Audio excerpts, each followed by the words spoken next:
Hi, it's Rich from Loen.Design. Today we're going to talk about our CNC plasma cutter.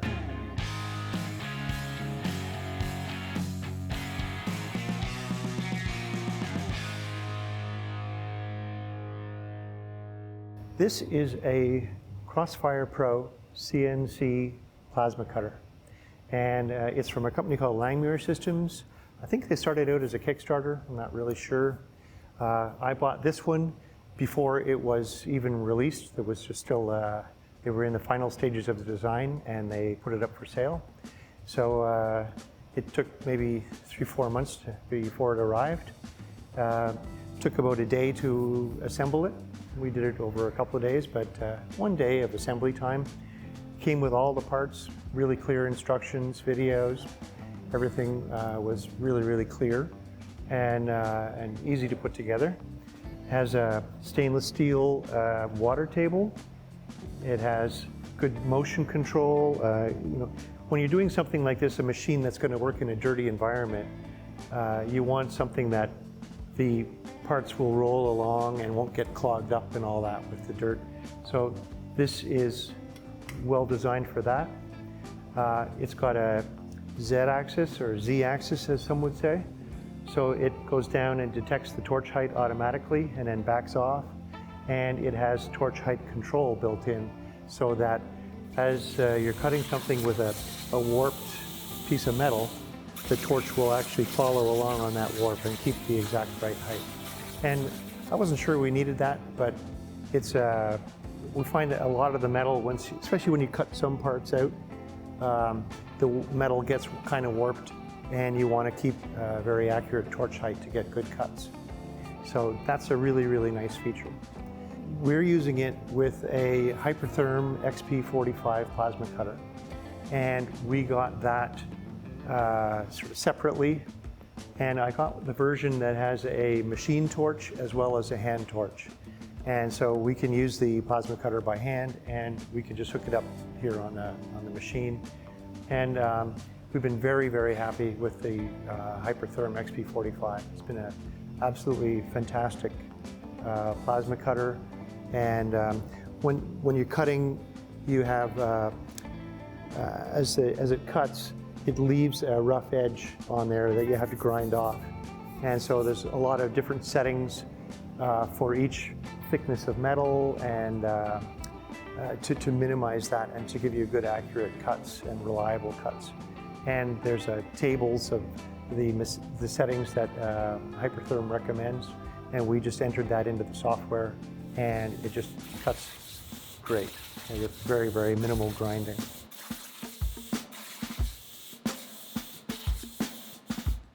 When something comes out of the plasma cutter, this is a part where it didn't complete, but you end up with an edge along here. You can sort of tune how much of an edge you get by tuning the power that you use in the plasma cutter and the speed of the cut and whatnot. But you just go over it with an angle grinder, and this whole piece will often just break off as one piece. Here's an example when we're designing something. This part wants to fold, and it's a bit thick steel for our bending brake. So you just can go along and put some, basically some slots or some feature in here that makes it so that you have less steel to bend, but it's still the resulting thing will be strong enough. This is a bracket to hold a keyboard tray. So you learn when you're building things the little tricks for like just putting some slots in when you want to do a bend, and that also tells you where you want the bends. Another thing I've seen is I'll put little triangles in. Let's say I wanted to do a bend in the middle here, and where would that be? And I would just go in the CAD, put a little notch here, and that just gives me something to line up when I put it in the bending brake to see where I'm going to want to do that bend. So you can help yourself and just put those features into your design, and that helps you fabricate the product. So one of the things we figured out when we installed our Langmuir plasma cutter table here is we need to fill this with water, and it evaporates out over time, especially seems to do so in the winter. And So we have a bathroom down there. We would go and get water and 5-gallon buckets and bring it out and pour it in. And that just got it annoying. So we put a hose on the wall right here, just ran a PEX pipe over, and we use that for filling it. And one thing with the Langmuir table is the drain fitting on it is quite small and is above the level of the water. So a lot of people suggest putting a dimple in the bottom of the tank as you're first installing it, and that lowers the level of the drain, and even putting in a larger drain fixture. But honestly, we find that just in normal use, we'll come by and it'll be evaporated and it's easy enough to clean out, and then we can just fill it with water again and off you go.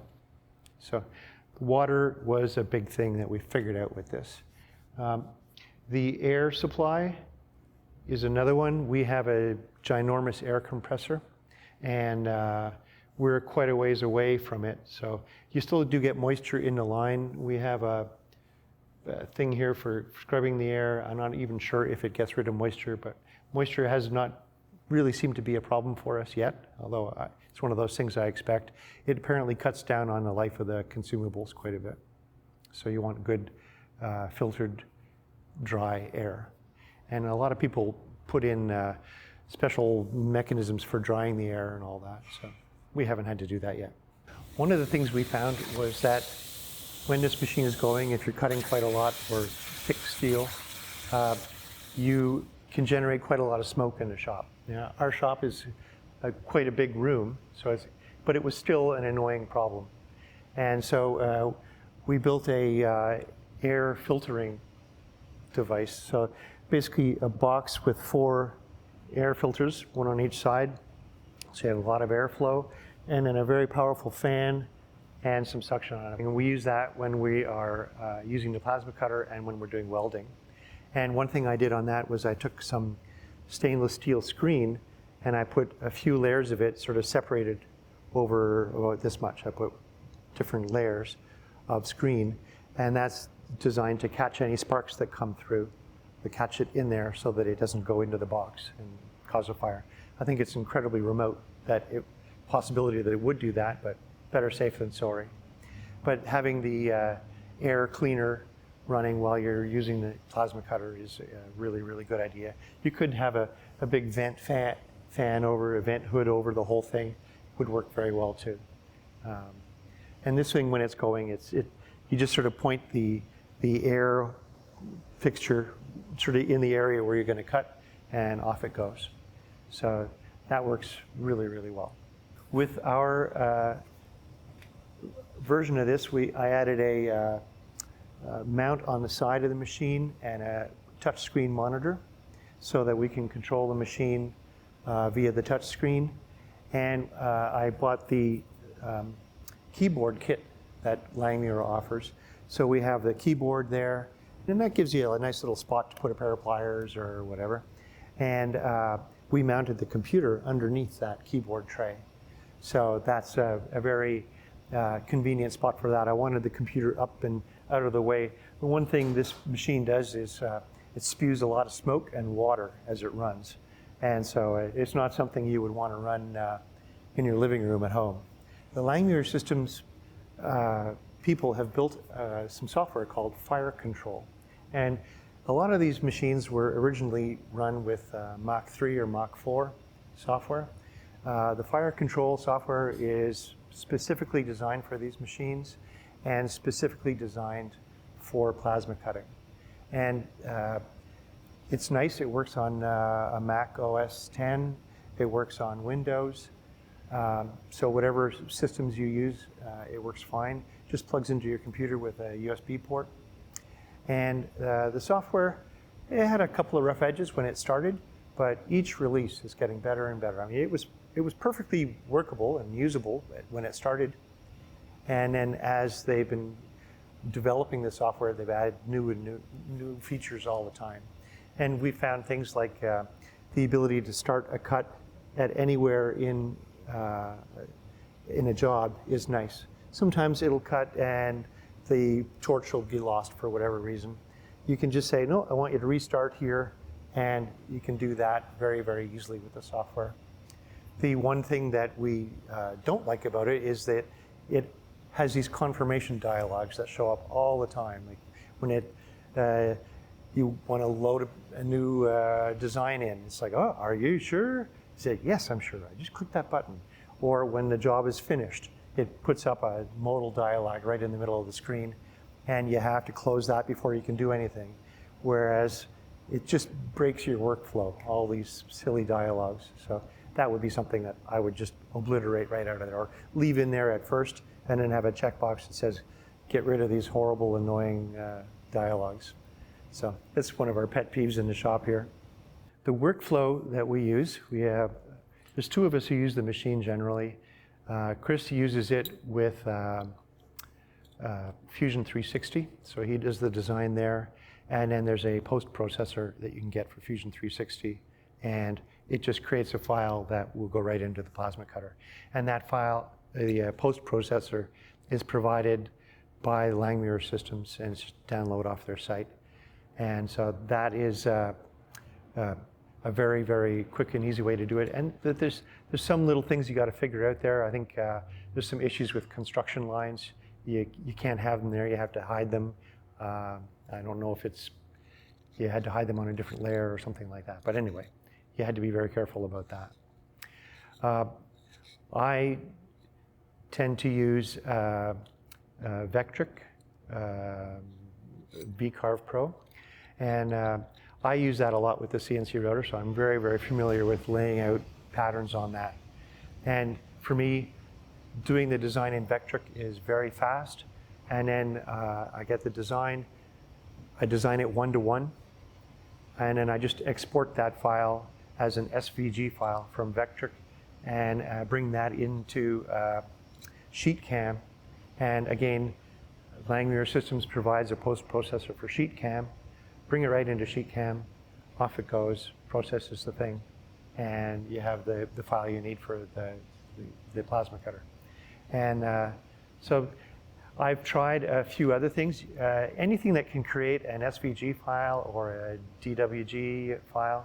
So Fusion, Vectric, Inkscape, Affinity Designer, Adobe Illustrator, all these tools are very, very easy to use. You just have to figure out when you export the SVG and you import it into Sheetcam, you have to think about, sometimes you have to scale it. Sometimes the scaling will be, it'll be in millimeters or in some other units like picas or pixels or something. And you just have to figure out the scaling so that you get the objects the right size. And that's easy enough to do. Draw a 1-inch box and then bring it into Sheetcam. And when you import it, you'll see you can do a measure in Sheetcam and see how big it is, and just adjust things until you get an inch by an inch box, and you're good. So we do our designs on different computers, and we have a single shared directory here on Dropbox. We just, from whatever computer we do the design on, we drop the G-code file into that directory. It shows up here on this computer, and we work with it. And one of the things that we figured out is that you want to do your cut paths, so outer cut paths are clockwise, and something inside is done counterclockwise. So cutting out something like this, you want to go clockwise around the outside, and that's just the way the air swirls through the plasma cutter, and you get a better edge that way. And there are some settings in Sheetcam that will allow you to configure it that way. They're not perfect, not as awesome as I'd like. Sheetcam is one of those programs where it's not intuitive and you have to fuss around with it, but there are some people who have made excellent videos for it, and those we'll just sort of go through the whole thing, how you use it and all that. And of course, they just did a major release in the last week or so. So it's a program that hasn't changed in years, and then there's a big release. So I'll have to learn some of the new features that are in there, but it looks pretty interesting so far. One thing that you find is there are libraries, there are websites that have designs for plasma cutting devices or plasma cutting plans. And one of them is think it's called FireShare, or it's on the Langmuir Systems site. And you can go there, and there's just tons and tons of designs of things, and people are uploading designs all the time. Another one is Plasma Spider. And I think you have to subscribe to that one, but there's hundreds and hundreds or thousands of designs. And sometimes the designs are actual source files, or sometimes they are ones that the G-code output that would go straight to the machine. So in that case, you have to rely on the fact that they've chosen the right settings for your plasma cutter and whatnot. So what you really want to find is designs that are just the raw SVG files, and that's the best case scenario.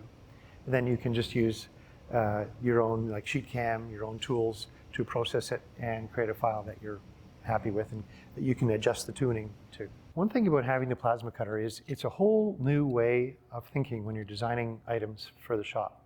And my first thought is, oh, I need a piece.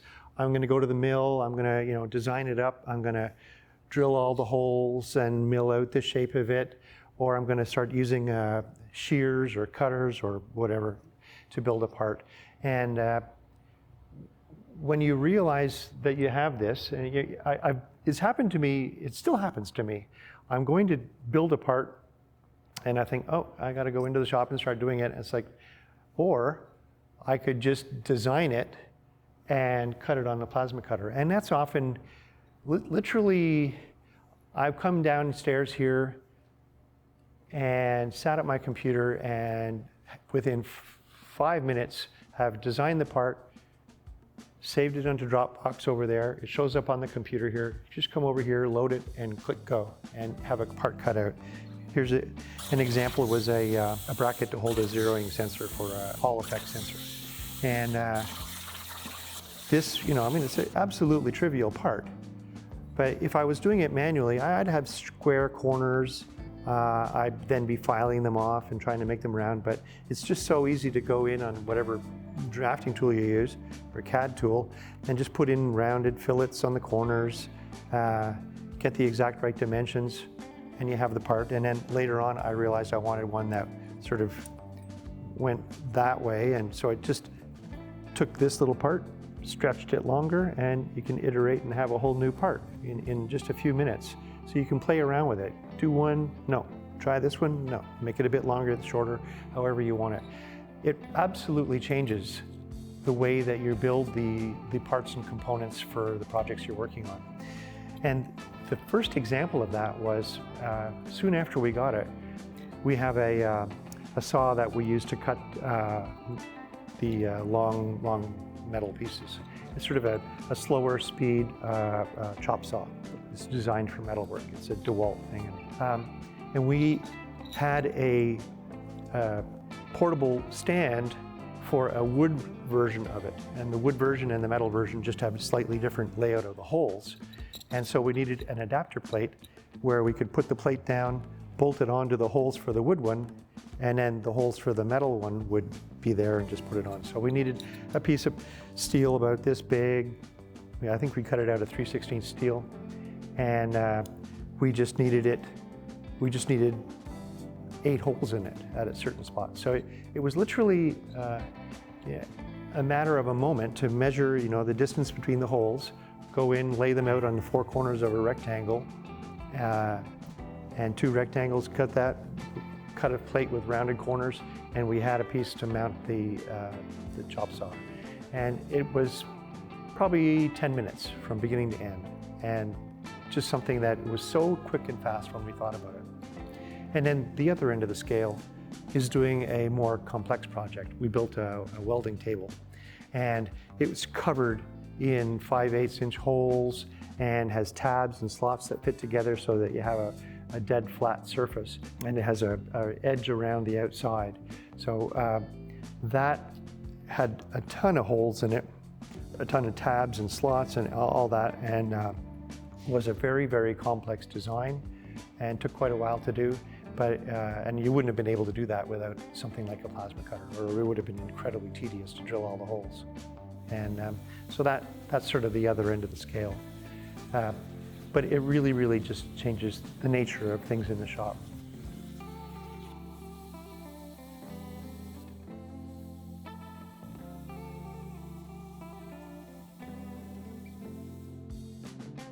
So that's a quick overview of our Langmuir Systems Crossfire Pro plasma cutter. It's one of those tools we never knew we wanted. Now that we have it, I'd absolutely have one in any shop I was working in. A fantastic tool, saves time, and allows us to make things very, very quickly and precisely and easily. It's just means that our whole shop operates more efficiently. So it's been a great tool for us.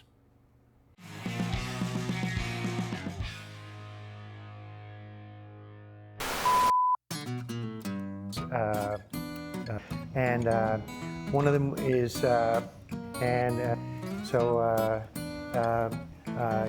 it's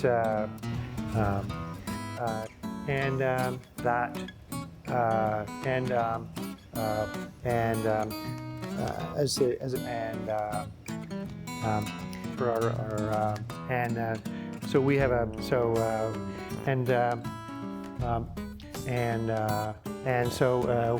we built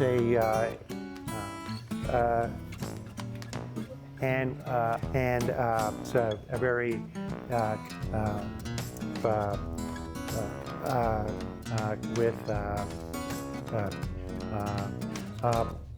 I